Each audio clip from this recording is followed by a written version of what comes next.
जिन्होंने मैदानों में ही इन नदियों को देखा होगा, हम में से बहुत सारे लोग जो हैं, इन्होंने क्या किया है कि इन नदियों को देखा है, लेकिन कहाँ देखा है? मैदानों में।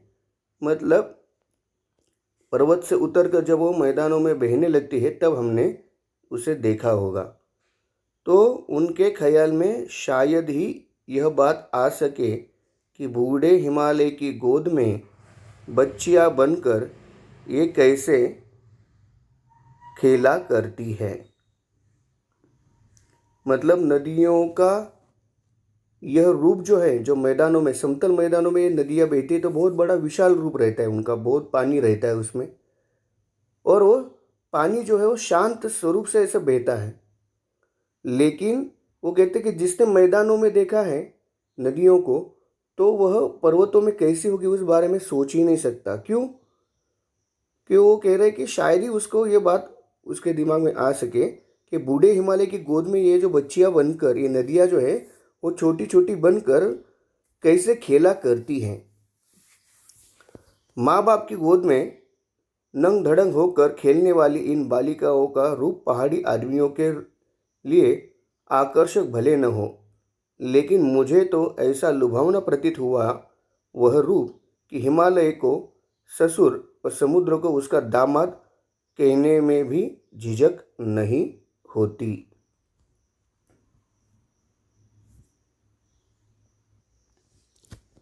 तो उनका ये नदियों का जो बाल स्वरूप है वह हिमालय में ही हमें दिखता है। माँ बाप की गोद में नंग धड़ंग होकर खेलने वाली इन बालिकाओं का रूप पहाड़ी आदमियों के लिए भले ही आकर्षक ना हो, जो पहाड़ में रहने वाले, पहाड़ी इलाकों में रहने वाले जो व्यक्ति हैं, जन समुदाय हैं, उनके लिए यह रूप जो है वह सामान्य है, वह हर दिन वो देखते हैं, उनके लिए भले ही वो आकर्षक न दिखाई दे। लेकिन जो हम जैसे लोग हैं जिन्होंने नदियों को सिर्फ समतल मैदानों में बहते हुए देखा है, उनके लिए यह रूप जो है वह एक लुभावना है। इसलिए लेखक कहता है, लेकिन मुझे तो ऐसा लुभावना प्रतीत हुआ वह रूप कि इस रूप को देखकर लेखक ने क्या कहा है? हिमालय को ससुर और समुद्र को उसका दामाद कहने में भी उन्हें झिझक नहीं होती। तो उनका यह रूप देखकर नदियों का, तो हिमालय में नदियों को क्या कहा?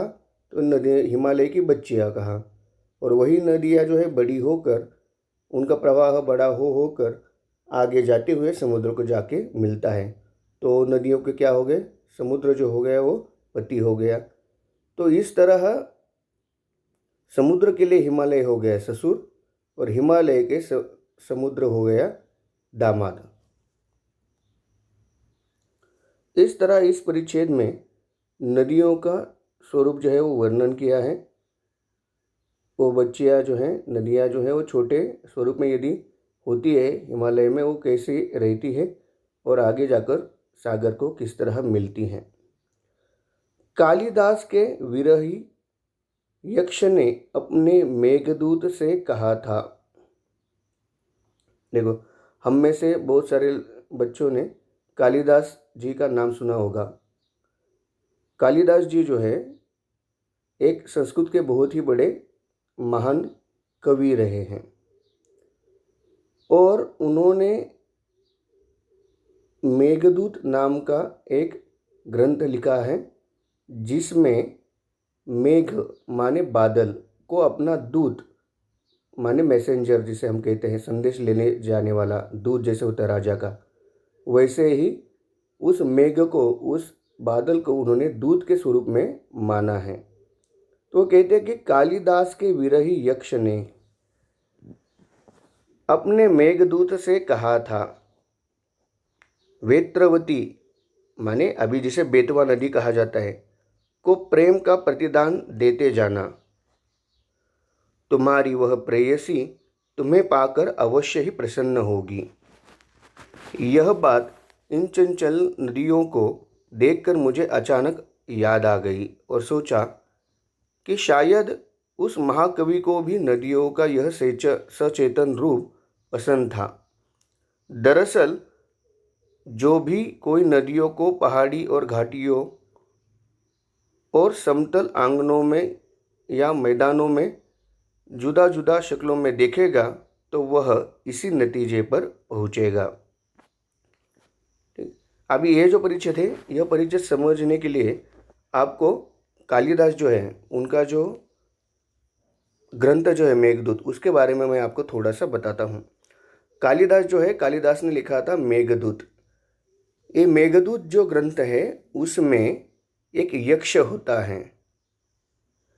वह यक्ष जो है उसे श्राप दिया जाता है कि वह क्या रहेगा, अपने पत्नी को, अपने परिवार को छोड़कर दूर उनसे रहेगा। तो वह जो है रामटेक जो है नागपुर के नज़दीक, वहाँ उसे वो रहने के लिए श्राप दे दिया था। और उसकी पत्नी जो है वो कहाँ रहती थी, हिमालय के और जो है वहाँ रहती थी। तो उसे जब अपनी पत्नी की याद आती है तो वो उसे संदेशा देना चाहता है, लेकिन संदेशा लेकर जाएगा कौन? तो इसलिए वो आते हुए जो बादल जो है, जो बादल जो आ रहे हैं वो कहाँ जाएंगे, आगे बढ़ते बढ़ते हिमालय की ओर जाएंगे। तो वह उन बादलों से कहता है, एक बादल जो है उसे कहता है कि तुम मेरा संदेशा लेकर मेरी पत्नी की ओर जाओ। अभी बादल को ही उसने क्या बना लिया, दूत बना लिया। बादल माने मेघ, तो वो शब्द क्या हो गया, मेघदूत। मतलब जिसके लिए बादल ही क्या है, दूत है, उसे क्या कहा जाता है, मेघदूत। तो देखो इस मेघदूत में जब उसने कहा कि तुम मेरे पत्नी को मेरा संदेशा दे देना, साथ में उसने ये भी कहा है कि देखो बादल, वेत्रवती माने बेतवा नदी जो है वह तुम्हारी प्रेयसी है। तो देखो अभी यहाँ बादल को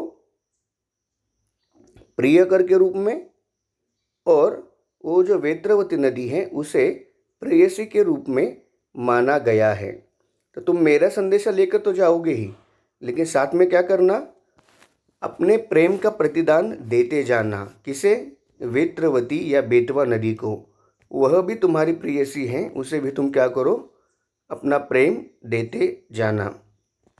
तुम्हारी वह प्रेयसी तुम्हें पाकर अवश्य ही प्रसन्न होगी। जब तुम उससे मिलोगे तब वह जरूर प्रसन्न होगी, खुश होगी। यह बात इन चंचल नदियों को देखकर मुझे अचानक याद आ गई। ये जो अभी ये मेघदूत की बात जो है वो लेखक कहता है कि यह बात मुझे अचानक से वहाँ उन नदियों को देखकर याद आ गई जो कालिदास ने कहा था अपने ग्रंथ में यक्ष के द्वारा कि क्या करना है। बादल है, यक्ष ने कहा कि ये बादल तुम मेरा संदेशा लेकर अपने मेरी पत्नी की ओर जाओ, साथ में ही तुम्हें वहाँ पर बेतवा नदी मिलेगी, वेत्रवती नदी मिलेगी जो तुम्हारी प्रेयसी है, जो तुम्हारा इंतज़ार कर रही है। यदि तुम उसे मिलोगे तो वह क्या हो जाएगी, प्रसन्न हो जाएगी। तो यह प्रियकर और प्रेयसी जो है, यह रिश्ता जो है वह केवल लेखक ने नहीं सोचा है, तो कालिदास ने भी इस तरह का रिश्ता सोचा था। जो महान कवि कालिदास है उसने भी इस तरह का रिश्ता सोचा था। तो कहते कि इन नदियों को, चंचल नदियों को देखकर मुझे अचानक याद आ गई। वो सोचा कि शायद उस महाकवि को भी नदियों का यह सचेतन रूप या रूपक पसंद था। दरअसल जो कोई भी नदियों को पहाड़ी और घाटियों में और समतल आंगन के मैदानों में जुदा जुदा शक्लों में देखेगा वह इस नतीजे पर पहुँचेगा। उनका कहना यही है कि देखो जो भी कोई व्यक्ति नदियों को समतल मैदानों में देखेगा, पहाड़ी इलाकों में देखेगा, तो उनको अलग अलग देखेगा, जुदा जुदा देखेगा, अलग अलग करके देखेगा, तो वो इसी नतीजे पे पहुँचेगा कि हिमालय में जो नदियाँ हैं वो बच्चियों की तरह हैं और समतल मैदानों में जो है वो बड़ी युवती की तरह है। इस तरह लेखक जो है वह कालिदास के उदाहरण द्वारा अपनी जो बात है उसे वो स्पष्ट करता है। ठीक है, तो समझ में आया आपको कि दूसरा परिच्छेद जो है यहाँ पर लिखा हुआ उसमें क्या है, यक्ष है। यक्ष अपने पत्नी को संदेश देना चाहता है वह बादल द्वारा देना चाहता है। और ये जो सारी कहानी है वो किसने लिखी है? कालिदास ने लिखी है। तो बादल जब वो यक्ष की पत्नी को संदेश देने जाता है तो साथ में यक्ष भी कहता है कि तुम्हारी प्रेयसी जो है वेत्रवती नदी, उससे भी तुम मिलना, और क्या होगा, मिलने के बाद वह प्रसन्न हो जाएगी। मतलब प्रियकर और प्रेयसी का जो यह रूप है वह केवल लेखक ने नहीं सोचा था, तो महान कवि कालिदास ने भी सोचा था। इस बात को ध्यान रखना है।